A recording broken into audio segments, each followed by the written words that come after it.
Hi, my name is Evan Troop, and today I'd like to talk about a pretty cool technique for adding bass sound to your standard guitar rig.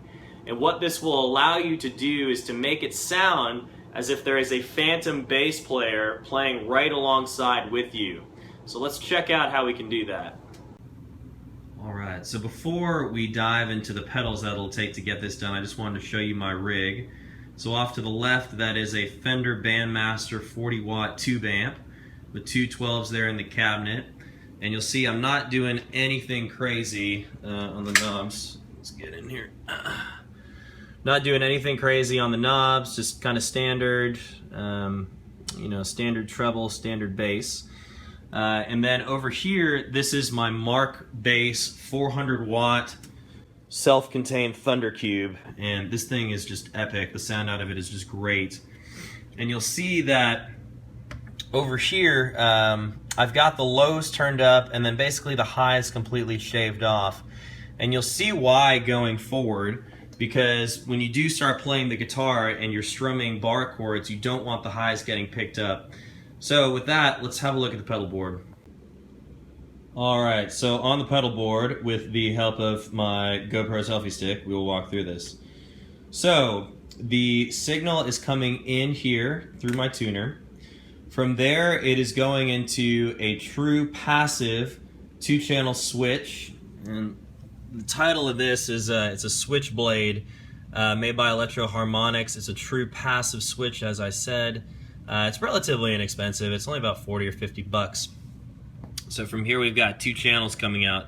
So one of the channels is coming out to go to my guitar rig. So I've got it going through my wah, then through overdrive, and then my phaser and my delay. The second channel here goes over to these three pedals, which will ultimately go out to the Mark bass. So let's talk about these three pedals independently and why we need them. The reason for the compressor is because when you're playing guitar, what you don't want is to pop the bass.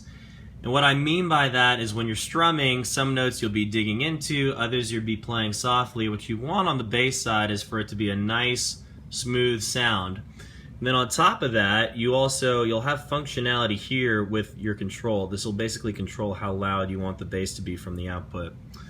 So next we have the Boss GE7 equalizer. What I like about this equalizer is it allows you to go 15 decibels down, which is ideal so that you're really shaving off the highs. Again, because when you're playing chords, you don't want those high notes coming through your bass amp. So over here we have the Micropog. Such a cool pedal, just really, really neat what you can do with it. On this side, you have the octave up. Obviously, we don't want that, so that is currently turned off. The sub octave is how we're going to get the bass effect. And then the dry, basically we're keeping that all the way off. It just gets the best tonality that way. So, with that being said, let's see how it sounds. Okay, let's hear what just the bass sounds like by itself.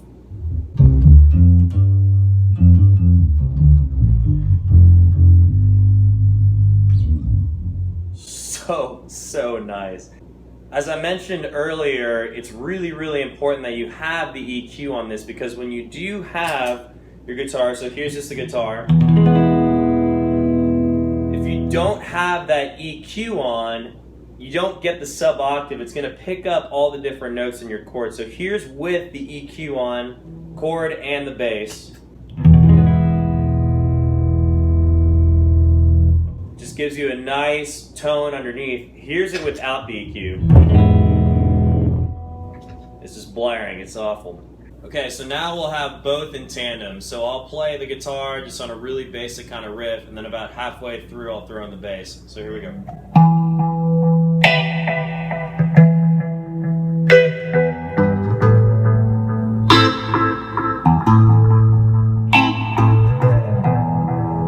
Here goes the bass.